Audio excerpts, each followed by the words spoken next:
So hello everyone once again to this very important video, especially for the HSC students, and this is also an intimation for the 10th standard students. जिस तरह से 12th का English का board exam का paper आया है, एकदम भी आसान नहीं था हमेशा के जैसे. इस बार थोड़े क्वेश्चंस कंफ्यूजिंग थे, परप्लेक्सिंग थे. सो 10th वाले भी अपने एग्जाम के लिए उसी तरह प्रिपेयर करना है. सो let us quickly discuss the answers for the 12th standard board exam English का. सो जो फर्स्ट पैसेज था हमेशा के जैसा ज़्यादातर जो आता है, जैसे like the universal passage, Soapy वाला chapter, right, the cop and the anthem. So इस चैप्टर के जो क्वेश्चन हैं हम उस पर डायरेक्टली आते हैं. तो पहला क्वेश्चन अगर आप देख सकते हैं यहाँ पे, complete the given diagram expressing Soapy's journey. तो इस एक्सट्रैक्ट में सोपी जब वो सैबाथ एंथम सुनता है चर्च में से, वहाँ से लेके चैप्टर के एंड तक जब पुलिस वाला उसको पकड़ लेता है वापस से जेल में डालने के लिए, उतना सा पोर्शन दिया हुआ है. तो हमको यहाँ पे 4 चीज़ें दी गई है, जिसमें 2 चीज़ें हमको फिल करना है. तो एक था लिसन्स टू द सैबाथ एंथम. तो जब वो सैबाथ एंथम सुनता है तो फिर उसके बाद क्या होता है, जब वो सैबाथ एंथम सुनता है तो वो अपने पुरानी चीज़ों को याद करने लगता है, right. So we have to write here remembrance of the previous things, remembrance of his past memories, and then वो उसके हार्ट में ट्रांसफॉर्मेशन होता है, transformation after listening. But eventually क्या होता है, he is caught once again by the police and put back to the jail.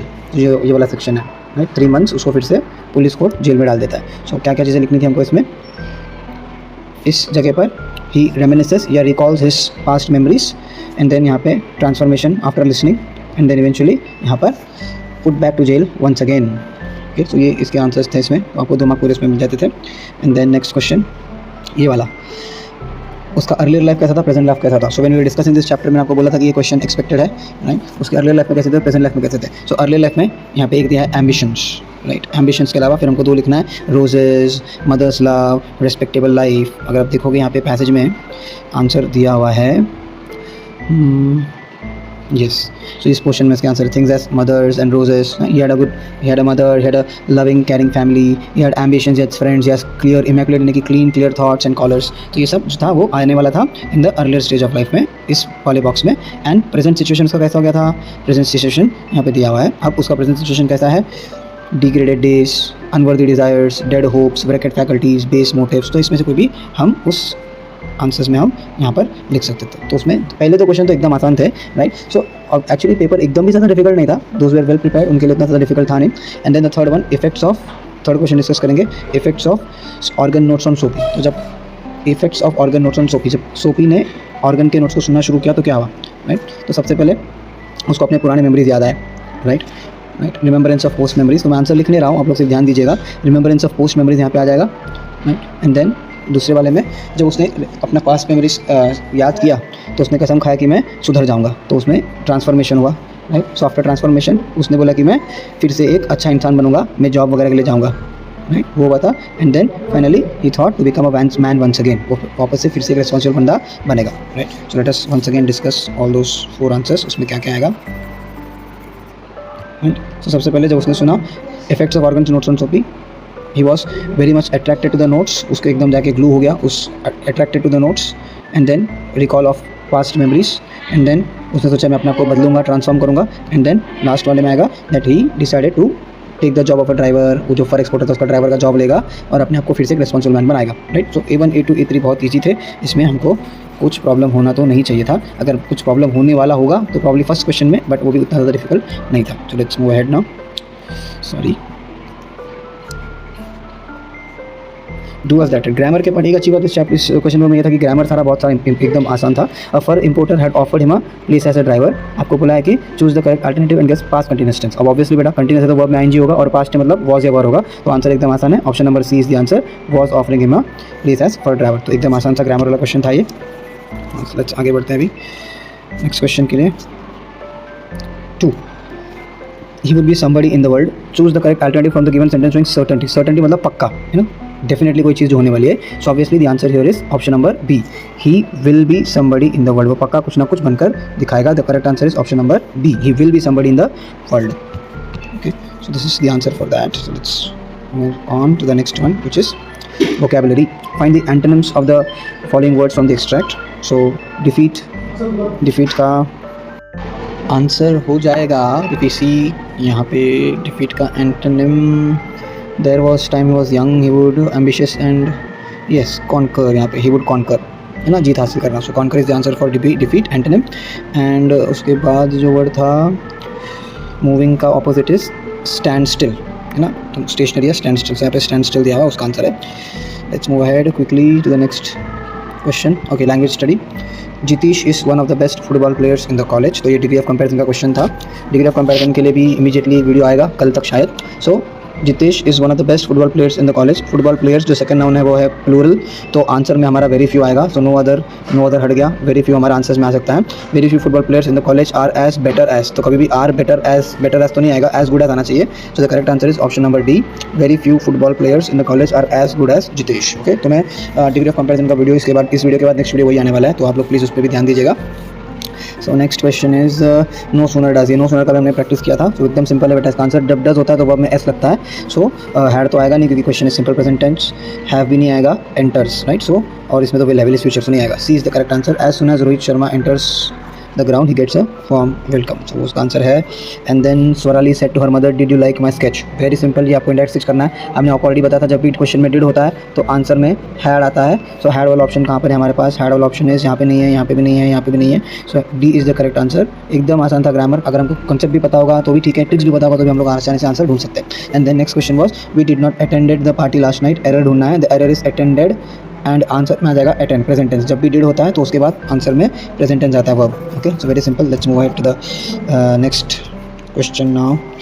ये unseen passage था, अनसीन कॉम्प्रिहेंशन. थोड़ा सा ये डाइसी था, इतना भी ज़्यादा डिफिकल्ट नहीं था. लेकिन सो इसके आंसर्स में in the nuclear family the members do not have close interaction amongst themselves. तो ये फॉल्स है. In the nuclear family members have close interaction, they are very intimate. Passage में था वहाँ पे कि वो लोग बहुत ही इंटीमेट होते हैं. Which was in the joint family nuclear family की बात है. तो कॉन्टिन्यू न्यूक्लियर फैमिली पेरेंट्स यहाँ पे वेरी इंटीमेट. तो इंटीमेट मतलब क्लोज, तो आंसर इज फॉल्स. यहाँ पे उल्टा लिखा हुआ इसका.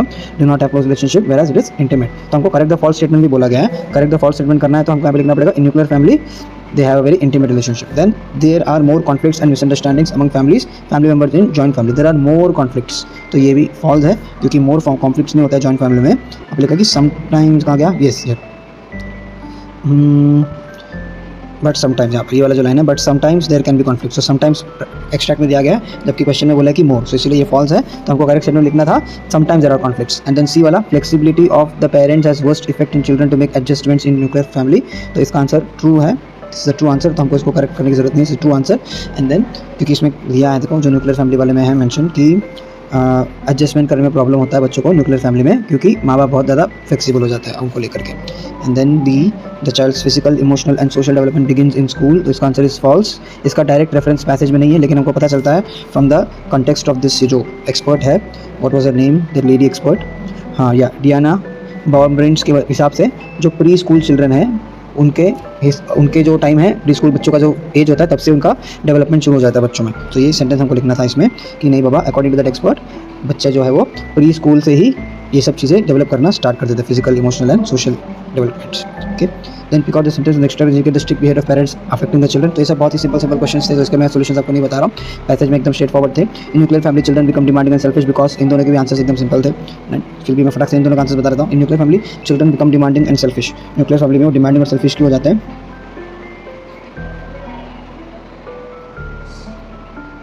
यस क्योंकि पेरेंट्स इतना उनको अटेंशन देते हैं because children gate too much attention, तो वो लोग बहुत ज़्यादा डिमांडिंग और सेल्फिश बन जाते हैं. तो ये आंसर था इसका, ये वाला. ये children gate too much attention from parents, इसलिए लोग ज़्यादा डिमांडिंग और सेल्फिश हो जाते हैं. वो उसका आंसर था. And then children of permissive parents become dependent and immature because permissive parents वाला कहाँ पर था? यस यहाँ पे चिल्ड्रन ऑफ परमिसिव पेरेंट्स, क्योंकि ऐसे पेरेंट्स का जो बिहेवियर होता है वो इनकंसिस्टेंट होता है. बिकॉज ऑफ इनकंसिस्टेंट बिहेवियर उनका बच्चा जो है वो डिपेंडेंट और इमेच्योर हो जाता है. तो एकदम सिंपल सा क्वेश्चन था इसमें भी.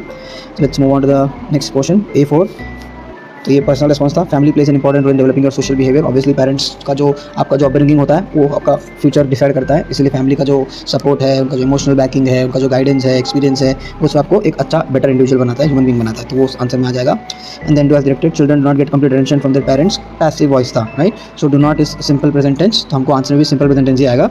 तो अगर आप ऑप्शन देखोगे complete attention do not gate, वापस से डू तो आएगा नहीं आंसर में, इज एम आर आएगा क्योंकि प्रेजेंट टेंस है. तो यहाँ पे डज है, ये भी नहीं आएगा. यहाँ पे इज है, यहाँ पे आर है राइट. कंप्लीट अटेंशन बोला गया यानी कि सिंगुलर टेंस है, सिंगुलर सब्जेक्ट है. So complete attention from their parents is not got by the children. So correct answer is C. Complete attention from their parents is not got. Okay, so let's move ahead now the next question. Authoritarian parents are rigid and punitive in nature. WH question था, authority parents बहुत ज़्यादा rigid और punitive होते हैं, बहुत ज़्यादा strict और बहुत ज़्यादा डिसाइसिव होते हैं। कैसे होते हैं, क्वेश्चन हमारा आता है कैसे होते हैं, कैसे के लिए question is how. So how are, क्योंकि जब भी हम डब्ल्यूएच लगाते हैं उसके बाद हमको एक हेल्पिंग वर्ब लगाना होता है, so that is why the correct answer is D, how are the authoritarian parents in nature. Correct answer is D. So let's move ahead with the next question which is A6, जिसमें हमको synonyms ढूंढने के लिए बोले हैं। Synonyms यानी कि same meanings. So impress and close. Okay, so impress के लिए होगा किसी चीज़ को लागू करना, किसी के ऊपर असर करना। तो यहाँ पे आप देखोगे parents styles do influence, so influence is the answer for impress. And ये तो हमने ऑलरेडी देखा था। क्लोज के लिए विच इज़ इंटीमेट, बहुत ही क्लोज रिलेशनशिप होता है इंटीमेट। तो ये दो आंसर्स होने वाले हैं इसके लिए, इन्फ्लुएंस एंड इंटीमेट। देन ये वाला तो सिंपल है, समराइजिंग। हमको सिर्फ ध्यान देना था कि 1/3 होना था, वो summary 1/3। And mind mapping was competitive exams के बारे में था। तो जितने भी कॉम्पिटिटिव एग्जाम्स होते हैं आफ्टर योर 12th स्टैंडर्ड या कोई भी कॉम्पिटिटिव एग्जाम, जरूरी नहीं कि 12th के बाद ही हो, राइट, उसके बारे में आप डिटेल इन्फॉर्मेशन दे सकते थे। ओके, बहुत ही सिंपल था क्वेश्चन था वो। And then 3A which is poem, select the and write the two statement given list justify the theme of the poem. इस पोम के दो थीम क्या है, तो ये क्वेश्चन थोड़ा सा कंफ्यूजिंग था, बट इसका करेक्ट आंसर हो जाएगा। इसका क्वेश्चन है थीम जानना, हमको ये नहीं बोलना कि पैसेज में दिया क्या है, इसका मेन थीम क्या है, हम इसको सीखते क्या है, राइट। तो ए ऑप्शन दिया, the father has problems in performing daily activities, ये इसका थीम नहीं है। The routine of the father is explained in detail. Isolation from the society makes the father introvert, तो ये एक थीम है कि इंसान जो है आइसोलेट कर लेता है अपने आप को। And then the father is lost in his own thoughts, ये भी थीम नहीं है। So B and C would be the correct answer. The routine of the father is explain, इसमें पूरा फादर्स रूटीन एक्सप्लेन किया गया है। एंड देन दूसरा है आइसोलेशन, पापा के साथ कोई ठीक से इंटीमेटली बात नहीं कर रहा है। सो B C is the option. या कोई टीचर से भी हो सकता है जो D को भी सही दे सकते हैं। The father is lost in his thoughts, वो भी आंसर एक्सेप्टेड किया जा सकता है। देन A2 फूड, फूड के बारे में क्या बताया गया है इसमें, स्टील चपाती, वीक टी वगैरह बोला गया है। And then response of the children, right, they don't want to joke with the parent. Response of the child में यहाँ पे लिखा गया है sullen children, right, refuse to often share the jokes and secrets with him, तो वो उस answer में आने वाला है। तो हम देख सकते हैं कि भाई एकदम भी डिफिकल्ट नहीं था पेपर, कहीं कहीं बहुत आसान से आंसर्स भी थे। Right about the way you respond your father when, तो ये पर्सनल रिस्पॉन्स था कि आप अपने पापा के साथ कैसे रिएक्ट करते जब वो घर पर आते हैं। And then let's discuss this figure of speech. इसमें तो 3 फिगर ऑफ स्पीच है। Man's estrangement from man made world, M का साउंड रिपीट हो रहा था, एलिट्रेशन हो गया। मैन का वर्ड रिपीट हो रहा था, रेपिटेशन हो गया। ये सिनेक्ट की भी है क्योंकि यहाँ पे जो वर्ड मैन कहा गया है, ये मैन का मतलब पूरे ह्यूमन क्लैन की बात हो रही है, पूरे ह्यूमैनिटी की बात हो रही है। So man is a part, whereas ये पूरे ह्यूमैनिटी की बात की जा रही है, तो उसको हम सिनेक्टिव लिख सकते थे। बट बेसिकली आप इसको एलिट्रेशन या रेपिटेशन लिखते विद एक्सप्लेनेशन, तो आंसर आपका सही हो जाता। And then next compose a poem on family, family के ऊपर 4 कोई भी लाइन लिखना था, 2 से 4 लाइन, तो बहुत ही सिंपल सा एक क्वेश्चन था ये। एप्रिसिएशन जो मैंने आपको बताया था, फर्स्ट 4 यूनिट बहुत ज़्यादा इंपॉर्टेंट है, जिसमें से फर्स्ट 4 पोम्स बहुत इंपॉर्टेंट है, जिसमें से सेकंड का पोम आया था। और नेक्स्ट में जाएंगे अगर हम लोग ड्राफ्ट वर्चुअल मैसेज, तो ये वर्चुअल मैसेज सिर्फ और सिर्फ 50 वर्ड्स के लिए था, तो एकदम सिंपल वाला वर्चुअल मैसेज था। बॉक्स बना करके मैसेज लिख करके, राइट, हमको mister Avinash has been invited to the birthday programme, his son Rohit is at college and will reach home late by evening, mister Avinash has to convey the same as he has to leave early and would not be able to meet, draft virtual message that he would write to his son Rohit, तो रोहित को लिखना था, तो ऊपर आ जाएगा रोहित और लिख कौन रहा है, अविनाश। और यहाँ पे मैसेज कि भाई उसको पार्टी में इनवाइट किया गया है, तो वो बेचारा उसको जल्दी निकलना पड़ेगा, वो आपके साथ इवनिंग में टाइम स्पेंड नहीं कर पाएगा, लेट घर पर आएगा, तो वो हमको मैसेज सिंपली लिखना था। सो नेक्स्ट मैंने आपको बोला था कि वर्चुअल मैसेज के बाद you can attempt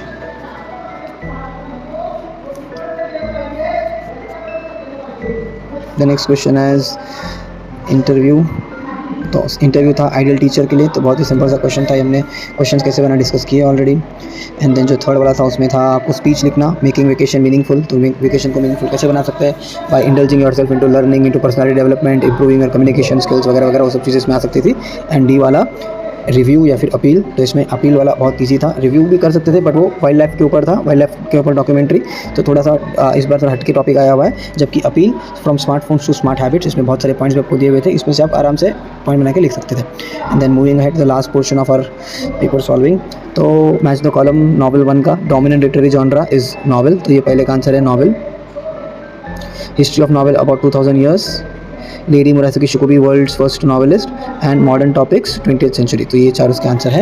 and then question number 2, 18th century people had extreme interest, उनको बहुत ज़्यादा इंटरेस्ट था रोमांस और ट्रेजेडीज़ में 18th सेंचुरी के लोग, क्योंकि हम देखो क्वेश्चन में यहाँ पे लिखा है 20th सेंचुरी में मॉडर्न टॉपिक्स पे इंटरेस्ट ज़्यादा आया था, तो 18th सेंचुरी में एक्सट्रीम इंटरेस्ट था रोमांस के लिए। एंड देन ये वाला क्वेश्चन भी थोड़ा आउट ऑफ द बॉक्स था, इसका आंसर इज़ फैंटास्टिक फिक्शन। अगर आप टेक्स्ट बुक में देखोगे पल्प मैगजीन्स के जगह पर fantastic fiction is for general entertainment, so answer is fantastic. Third C और डी वाला बहुत आसान था, सो सी का आंसर था पिक्चरस्क, जहाँ पे एक एडवेंचर का प्रोटैगनिस्ट के बारे में बताया जाता है। एंड देन डी वाला answer was background of the story is in settings, right. तो ये दो आंसर्स, तीन आंसर्स एकदम ईजी थे, एक थोड़ा सा आउट ऑफ द बॉक्स आता बी वाला। Let's move on to the next one.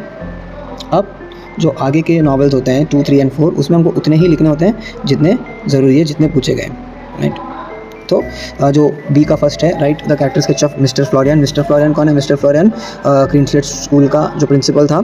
सो वो इनिशियली बहुत ही बच्चों से खुश होते हैं, जिस तरह से उन्होंने सब कुछ ऑर्गेनाइज वगैरह किया था, वो सब चीज़ इसमें बोलनी है। And then he also focuses on the overall improvement of the children, ना सिर्फ पढ़ाई को लेकर के बट पूरा पर्सनैलिटी कैसे बच्चों का डेवलप करना है, वो सारे पॉइंट्स इसमें आ जाएंगे। Then second question, Miss Joseph focuses on the importance of international and interracial cooperation justify. तो क्यों उन्होंने ऐसा किया? क्योंकि मिस जोसेफ के जो टीचर थे ब्रैथवेट, उनके साथ रेशियल डिस्क्रिमिनेशन हो रहा था, स्कूल में भी उनके साथ ये शुरू में हो रहा था, लेकिन जो ब्रैथवेट थे उन्होंने उनको बच्चों को अच्छे से समझाया कि एक्चुअल में डिस्क्रिमिनेशन नहीं करना चाहिए, इसीलिए जो हाफ ईयरली रिपोर्ट था उसमें सारे बच्चे इस टॉपिक के ऊपर पॉइंट उठा रहे थे, इंटररेशियल कोऑपरेशन के ऊपर एंड नो अपार्थाइड के ऊपर।